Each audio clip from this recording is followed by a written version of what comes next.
High school के student ध्यान दें। मैग्नेट जो आपको पढ़ाया जा रहा है, तो मैग्नेट से रिलेटिव इस आज का जो टॉपिक है वो रिवीजन है। जितना अभी तक हमने आपको मैग्नेट अध्याय यानी चुंबकीय में जितना अध्याय हमने आपको बताया, जो जो टॉपिक बताए हैं उसी का रिवीजन करने चल रहे हैं। तो ये भी ज़रूरी है, एक लेसन पढ़ने के बाद उसका जो है रिवीजन कर लेना, दोहरा लेना उसको, अच्छी बात है ये। तो यहाँ जैसे आपको बताया गया था ऑर्स्टेड, सबसे पहले ऑर्स्टेड नामक वैज्ञानिक ने बताया कि जब किसी चालक में धारा प्रवाहित की जाती है तो उसके चारों तरफ चुंबकीय क्षेत्र उत्पन्न हो जाता है। ओके, तो जैसे चुम्बक जो होता है, ये चुम्बक में दो पोल होते हैं, एक एन होता है एक एस होता है। एन यानी उत्तरी ध्रुव और दक्षिणी ध्रुव, ये होता है इसमें। तो चुम्बक में दो ध्रुव होता है, एक एन और एस।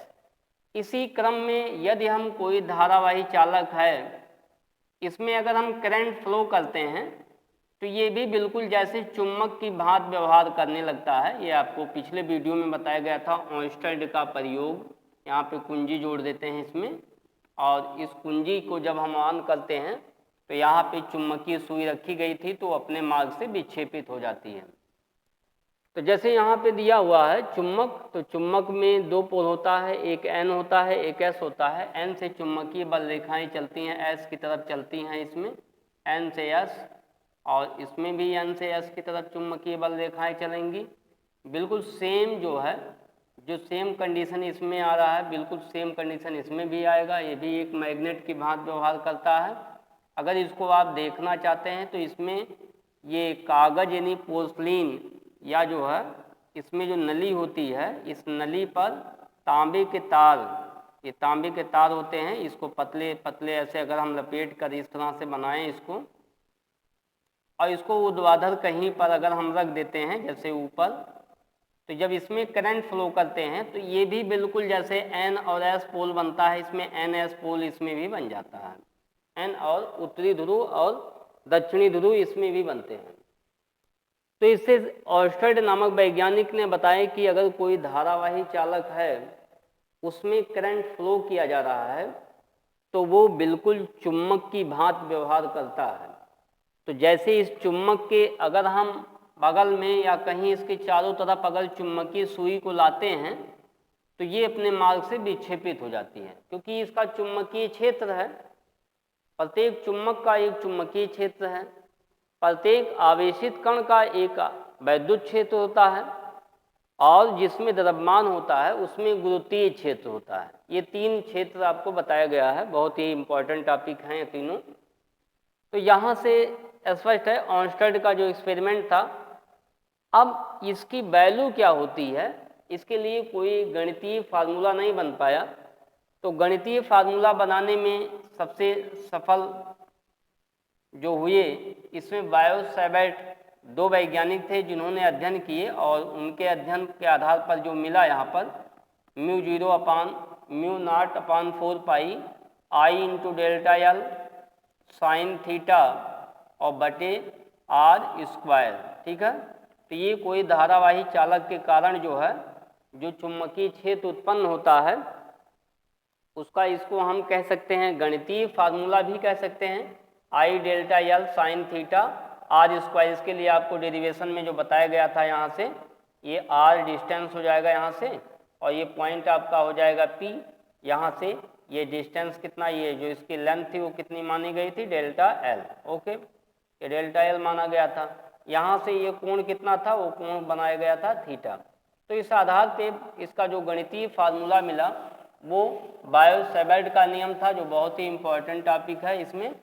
और फिर नेक्स्ट ये देख लेते हैं, अगर बहुत लंबी क्षण है, बहुत लंबी क्षण, जैसे उसकी लंबाई अगर हम अनंत मान लेते हैं, तो अनंत लंबाई का अगर मान लेते हैं कोई क्षण है, और उसके कारण जो चुम्बकीय क्षेत्र होगा उसका जो फार्मूला हमको मिला वो आया था μ0/2 पाई और I/r। ठीक है, अब जैसे यहाँ से r दूरी पर अगर आप कोई बिंदु P है यहाँ पे ज्ञात करना चाहते हैं तो इसका मान आसानी से ज्ञात कर सकते हैं, इसमें बहने वाली धारा I है। इसी प्रकार से इसमें जहाँ चुम्बक होता है तो चुम्बक में क्या होता है, चुम्बकीय क्षेत्र होता है। तो चुम्बकीय क्षेत्र में एक बल आरोपित होता है, वैद्युत क्षेत्र में एक बल आरोपित होता है, गुरुत्वीय क्षेत्र में एक बल आरोपित होता है। जहाँ भी क्षेत्र उत्पन्न होता है वहाँ पे एक फोर्स काम करने लगता है। तो जैसे इसमें कोई जरूरी नहीं है कि वैद्युत यहाँ पर केवल चुम्बकीय क्षेत्र में, सभी में जितने भी क्षेत्र होते हैं, चुम्बकीय क्षेत्र, वैद्युत क्षेत्र और गुरुत्वीय क्षेत्र, उसमें भी एक बल आरोपित होता है। जैसे अब पृथ्वी है तो पृथ्वी के कारण जो है एक गुरुत्वीय क्षेत्र बना है। अब गुरुत्वीय क्षेत्र में अगर इस चाक को हम छोड़ दें तो इस पे एक बल आरोपित करेगा ये गुरुत्वीय क्षेत्र, और ये पृथ्वी पे जाके गिर जाएगा। क्यों गिर गया? क्योंकि इस पे एक फोर्स लगा रही है। ये फोर्स लगाने वाला कौन है? पृथ्वी है। ऐसे इसमें मैग्नेट है, चुम्बक। तो चुम्बक में तो धारावाही चालक में लगने वाला जो बल होता है, उस बल का मान जो फार्मूला है वो उसका फार्मूला है IBL sin थीटा।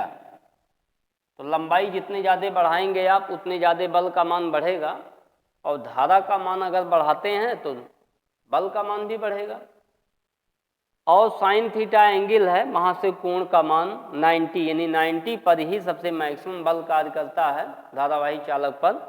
अब 90 माने जैसे यहाँ से 90 अंश पर अगर आप यहाँ कोई पॉइंट मान लेते हैं तो ये थीटा का मान यहाँ 90 जब होगा तो इस पर सबसे मैक्सिमम ही फोर्स काम करेगा। ओके। इसी तरह से वैद्युत यानी आवेशित कण पर जो लगने वाला बल है, आवेशित कण पर लगने वाला बल होता है QVB साइन थीटा होता है। इसको लॉरेंज बल कहते हैं। तो यहाँ V कोई आवेशित कण है जिसका इस पे चार्ज दिया हुआ है Q और वेग V है, और यहाँ पर चुंबकीय क्षेत्र B में अगर वो गति करता है तो उस पे लगने वाला जो बल होता है, इस बल से उसका परिमाण हम आसानी से ज्ञात कर लेते हैं। यहाँ धारावाही यानी जो चुंबकीय क्षेत्र की दिशा ज्ञात करने के लिए एक आपको नियम बताया गया था, पेंच का नियम। पेंच का नियम या दाहिने हाथ का नियम, मैक्सवेल के दाहिने हाथ का नियम भी बताया गया है। तो पेंच का नियम जो होता है, अगर ये चुंबकीय क्षेत्र का मान ज्ञात करना चाहें तो ऐसे दाहिने हाथ के नियम से अगर इसको हम पकड़ते हैं तो अंगूठा धारा की दिशा में होगा, तो चारों उंगलियां जो होती हैं वो चुंबकीय क्षेत्र की दिशाओं को बताएंगी। तो यहाँ जैसे ये जा रहा है तो इसमें चारों उंगलियां चुंबकीय क्षेत्र की दिशाओं को बताएंगी।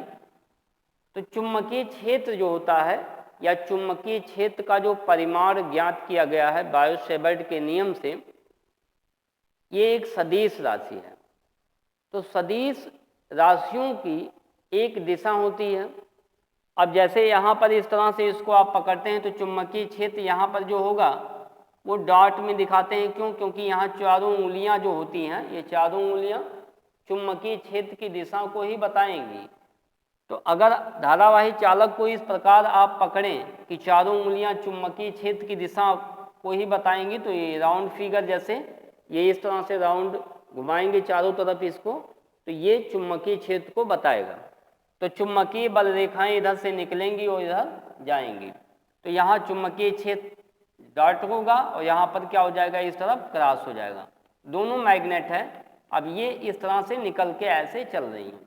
धारा की दिशा उलट जाएगी तो चुंबकीय क्षेत्र का जो दिशा है वो उलट जाएगा, वो भी उल्टा हो जाएगा, जैसे इसमें से पहले दिखाया जा रहा है। तो इसमें धारावाही चालक पर लगने वाले बल का जो मान होता है उसे ज्ञात करने के लिए बायो-सेवर्ट का नियम प्रयोग किया जाता है।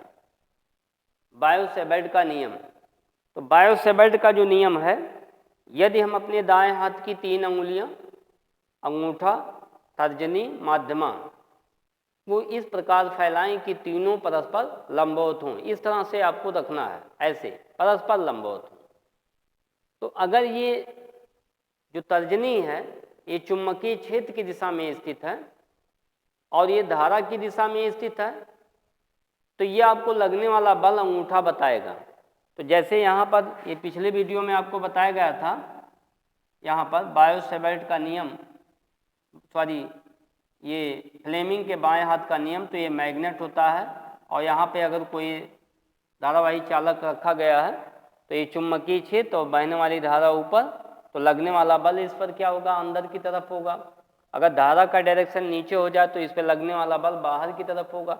इस तरह से ये जो तार होता है, तो अगर दो समांतर धारावाही चालक हैं, अब जैसे देखिए यहाँ पर अगर कहीं पर इस तरह से हैं, जैसे दो फेस लाइट अगर जा रही है यहाँ पर, इसमें I1 एम्पियर की धारा जा रही है, इसमें I2 एम्पियर की धारा जा रही है, तो फ्लेमिंग के बाएं हाथ के नियम के अनुसार अगर देखा जाए इसमें, तो इनका जो मैग्नेट क्या होगा, तो पहले चुंबकीय क्षेत्र का मान ज्ञात करना होगा। तो चुंबकीय क्षेत्र का मान ज्ञात करने के लिए मैक्सवेल का नियम लगा देंगे यहाँ पर।